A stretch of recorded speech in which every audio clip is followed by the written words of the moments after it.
Olá, seja bem-vindo ao canal Alimentando a Sua Mente.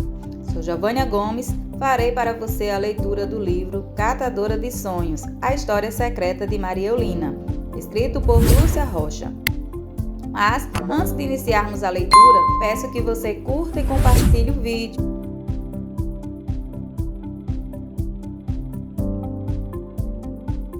Capítulo 4. Regras. Nas ruas de uma cidade grande, desempregados, sem teto, sem família, geralmente entram no esquema da bandidagem e prostituição, ou então se isolam. Com Maria Eulina não seria diferente, mas logo tratou esse assunto. Já em sua primeira noite na rua, decidiu estabelecer parâmetros para a nova vida. Criou um mundo só para si. Rapidamente, tratou de botar na cabeça que estava ali provisoriamente, que não era da rua, não pertencia àquele ambiente. Tinha idade suficiente para saber o que era certo e errado. Lembrou-se das regras que o pai mantinha para ter a casa em ordem e sob seu controle. Resolveu, então, impor algumas regras para si mesma. Não beber, não se drogar, não roubar nem furtar, não se prostituir e jamais pedir esmola ou mendigar, mesmo que fosse para sobreviver àquela selva de pedras, até por um simples prato. Ao ditar as 5 regras, disse para si mesma: Olha, Maria Eulina, você foi uma menina que recebeu tudo, nunca lhe faltou nada. Se está aqui na rua é porque escolheu. Aconteça o que acontecer, você nunca será uma pedinte, uma prostituta, uma drogada ou um alcoólatra, nem ladra. Cumpriu-as rigorosamente. Só Deus sabe o quanto isso lhe custou. Estava disposta a não fazer nada que viesse a contrariar os seus princípios. Confessa que a última regra, não pedir esmola, foi a mais difícil de cumprir. Perde-se a autoestima cada vez que alguém estende a mão para pedir. Repetia para si a todo tempo que não era da rua, estava lá, mas sairia. Dona de uma personalidade forte, não pediria nada, jamais. Ela explica que aquilo era um orgulho seu, da sua personalidade, da alma, do seu espírito. Se você tem o hábito de não pedir nada, como eu, e foi uma coisa que coloquei dentro de mim, aconteça o que acontecer, não vou estender a mão para pedir a ninguém, e isso é o único orgulho que ainda havia dentro de mim. Eu estava na situação de mendigar, mas não na situação de pedinte. Muitas vezes, o desejo de agradar a nós mesmos impede de nos humilhar, de deixar nosso orgulho de lado. Seria bem melhor e talvez não tivesse chegado a essas circunstâncias. Para trocar de roupa e fazer necessidades fisiológicas nas ruas, a pessoa tem que perder qualquer sentimento humano. As regras a manteriam viva. Quebrar algumas delas incorreria numa falta grave, até mesmo se fosse o caso de pedir algo. Botou na cabeça que, a partir do momento em que uma pessoa começa a pedir, é porque ela já não tem nada, perdeu o último fio de respeito por si próprio. O seu melhor testemunho e sua maior vitória foi nunca ter caído em tais regras ou pecados. Ela precisou renunciar ao pecado. Ainda hoje, Maria Eulina tem um problema muito sério que é pedir. Quando morava nas ruas, tinha vergonha de entrar num bar e pedir alguma coisa. Medo da reação das pessoas. Um dos poucos apoios que recebeu foi da parte de funcionários de postos de combustível. Era o lugar que demorava mais tempo. Conversava com frentistas, enfim, um lugar em que se sentia à vontade para trocar a vida adiante e não ficava acanhado em pedir para tomar banho. Porém, chegou uma época que nem isso era mais possível. Cortaram o barato. Diziam que o patrão não deixava mais. A única coisa que tinha certeza é que não morreria de fome. Não pela fome de estômago, morreria talvez pela fome de cidadania. Diz ela que, em sua opinião, é o que mais dói nas ruas. Não se pode dizer que é um cidadão quando ninguém olha para um ser humano em estado de miséria. A pessoa se sente um ser sozinho porque não é visto pela sociedade. A única coisa que vê é um miserável vagabundo. Muito raramente se oferece uma oportunidade a alguém nessa condição. Porém, justifica explicando que as pessoas costumam dizer que se envolvem com o álcool porque estão em uma miséria absoluta, que bebem para esquecer. Mas isso é desculpa de quem não reconhece que está passando por momentos de fracasso. Não é por aí. você tem que ter o seu orgulho próprio. Não é um orgulho de soberba, mas da alma, para evitar cair na desgraça da bebida e da droga. São poucos que conseguem sair desse estado porque não há uma política social permanente voltada para trazê-los de volta à sociedade. Somente quem passa um tempo nas ruas sabe o que é isso. Fica difícil descrever. Vive-se assustado e angustiado. Medo porque sente que a vida está por um fio. Não se dando por vencida, consciente de que não poderia perder as referências que trouxe de seu lar, da família da qual foi criada, dentro de certo padrão, Maria Olinda garante, sem sobra de dúvidas, que isso foi a base de toda a sua sobrevivência nas ruas. Outra referência que teve foi a religião. No caso de muitos que vivem no estado de miséria, Deus e a religião são as únicas referências, algo em que tentam se apegar. Quando saiu do Maranhão, pesava 54 quilos. Nas ruas, chegou a pesar apenas 32. Sentia-se como um cachorro magro, um vira-lata. Pequena e magrinha no estado de subnutrição muito grande, Maria Olinda escolheu como moradia uma praça junto ao Parque Dom Pedro, região central. Seu corpo frágil cabia muito bem sob o banco. Encontrou uma palmeira. Ali cavou um buraco e juntou seus documentos. Embrulhou-os com um jornal, colocou num saco plástico e enterrou. Pronto, os documentos estavam bem escondidos, junto às raízes daquela palmeira.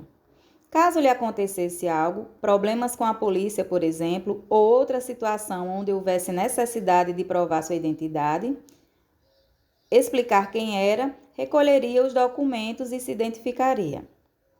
Todo esse sacrifício valia a pena, porque tinha pavor de perder a identificação, sua maior referência. Na rua, você deixa de interagir com o mundo, chega a não saber mais distinguir muito bem fantasia de realidade.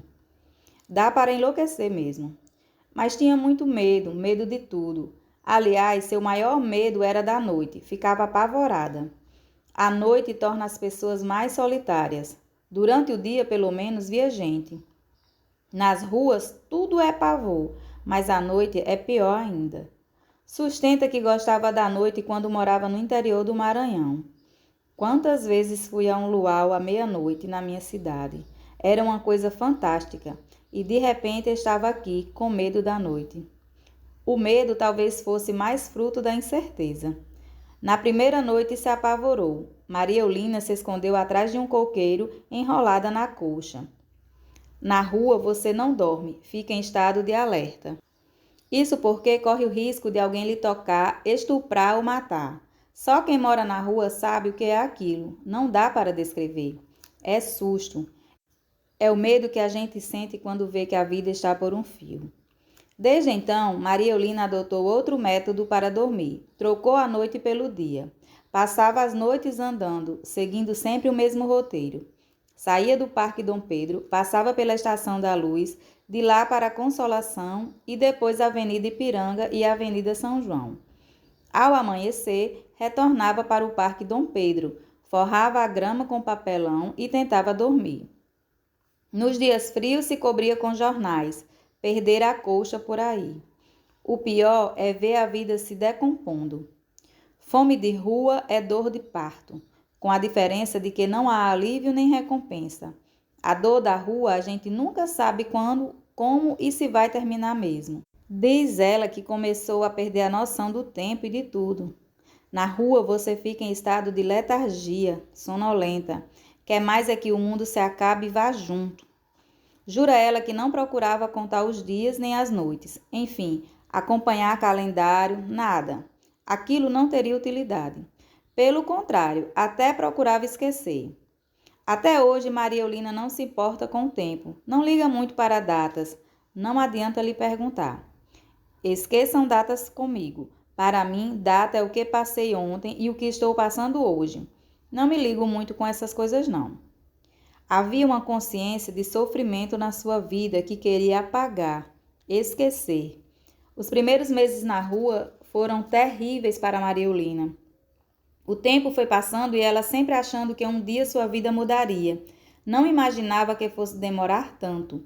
Os dias e as noites são mais longos quando não se faz nada, quando o tempo é ocioso. Com medo de tudo que pudesse lhe acontecer de ruim, Maria Olinda explica que moradores de rua eram andarilhos e quase não se comunicavam entre si. Nessa época, início da década de 70, eles eram em número reduzido. Não havia focos ou grupos. Podia-se ver de vez em quando um deles perambulando pela região central, entre o Parque Dom Pedro, Praça da Sé, Avenida São João, embaixo do viaduto, no Minhocão. Maria Olinda foi então descobrindo por si só maneira de sobrevivência nas ruas. Como não tinha intenção de pedir nada a ninguém, descobriu, por exemplo, o milagre das feiras livres. Podia catar frutas e legumes mais conservados que eram jogados fora. Aproveitava o que ainda estava em bom estado. Quando não achava feira livre, ia diretamente ao mercado central e assim percebeu que ninguém morre de fome numa cidade como São Paulo. Para matar a fome, Maria Olinda também teve que abrir muitos sacos de lixo. Houve um período em que passou a se alimentar do lixo de um hotel. Eram pedaços de pão, azeitonas, sobras de sanduíche. E o que é pior, tudo isso ficava misturado a papel higiênico usado e restos de frutas, por exemplo. Selecionava o que dava para engolir, tirava os pedaços de pão com recheio, levava-os até a rodoviária. Molhava tudo na torneira para tirar o mau cheiro e degustava. Tempos depois, descobriu em outro hotel o que considerava um lixo mais rico, como o pão italiano, o que era novidade para ela, pois no Maranhão não tinha daquilo não. Até hoje é apaixonada por pão italiano, herança do que foi o seu fundo de poço. A água para consumo conseguia em torneiras públicas, em praças ou postos de combustível. Foram exatamente 19 meses morando embaixo de viadutos e bancos de praças, revirando sacos de lixo em busca de comida e sentindo a pior de todas as dores. Maria Olinda não era marginal nem bandida. Mesmo sem saída, sem futuro e sem perspectivas, se sentia uma pessoa diferente daquelas que perambulavam pela cidade. Maltrapilha, fracassada, suja, judiada, sem chances e esperança de arranjar um emprego naquela situação. Procurou fazer a diferença nas ruas por inúmeros motivos. Era uma pessoa instruída e bem-nascida. Tinha consciência de que havia sido colocada ali pelas circunstâncias. Sabia que aquela situação era provisória. Insistia em estar a par do mundo e lutava para não perder o seu referencial. Para isso, procurava matar o tempo lendo, se informando dos acontecimentos, dos fatos, das notícias, catava revistas e jornais deixados pelas ruas. Enfim, tudo o que encontrava à sua frente para ler. Gostava de estar informada da situação da cidade, do mundo e de tudo que pudesse saber. A leitura não deixava a sua mente ser desviada para outros pensamentos, pelo estado em que se encontrava. Gostava de revistas, como toda jovem de sua idade, pegava fotonovelas no lixo e lia aquelas histórias. As revistas a faziam lembrar do passado. Tinha sido uma menina de frequentar matinês com sapatinho de veludo vestido de organdi suíço. No período em que morou nas ruas, Maria Olinda leu 2 livros de literatura espírita que encontrou pelas calçadas. Um deles lhe marcou muito, Carta de uma Morta, de Chico Xavier, que relatava a história da sua mãe. Maria Olinda se identificou com a biografada. No livro, a mãe de Chico Xavier dizia que só sabia que estava morta porque entrava em casa, cumprimentava os filhos e ninguém respondia. Ainda hoje mantém o hábito da leitura, prefere biografias e motivação. Bastante esperta, não deixou-se influenciar por outros moradores de rua e procurou não se envolver com drogas e bebidas de jeito nenhum, o que é muito difícil para quem vive nessa situação. Maria Olinda chegou a sofrer agressões físicas dos próprios companheiros de rua, mas sempre teve uma palavra de esperança para cada um deles. Quando começou a perder o calçado, a roupa e a virar mendiga mesmo, com o cabelo cheio de piolhos, o corpo ferido, abrindo o saco de lixo para comer, algumas vezes perguntava se conseguiria ficar tanto tempo ali, ao relento, entregue à própria sorte. Encontrou outras pessoas na mesma situação. Descobriu que para alguém se tornar morador de rua precisa de apenas 3 dias sem tomar banho, sem ter alimento, sem ter com quem conversar, ou um amigo para dar o ombro. Quem estiver nessa situação pode se considerar um morador de rua. No caso do sexo masculino, com apenas 3 dias sem fazer a barba, o homem se decompõe bem mais rápido do que a mulher. A frase que Maria Eulina mais ouviu nas ruas foi: sai daqui! Não via outra saída. Passou a batalhar cada vez mais a sua sobrevivência. Quem mora nas ruas tem que batalhar a sobrevivência até da simples respiração. Imagine-se sem nada, tendo apenas o ar para respirar, pois nem água para beber há. Você passa a ser nada, fica abaixo do nível do lixo, pois o lixo é reciclável. Você passa a ser um problema social e foi abaixo desse nível do lixo que vivi. Durante o tempo inteiro que estava nas ruas, esteve muito deprimida. Só queria dormir e esquecer quem era. Nunca recebeu um aperto de mão, não foi tocada por ninguém. E isso era o que mais queria, que alguém lhe tocasse sem nojo. Nunca parou de sonhar, sabia que não havia nascido para viver daquela maneira. A fé tiraria Maria Eulina das ruas.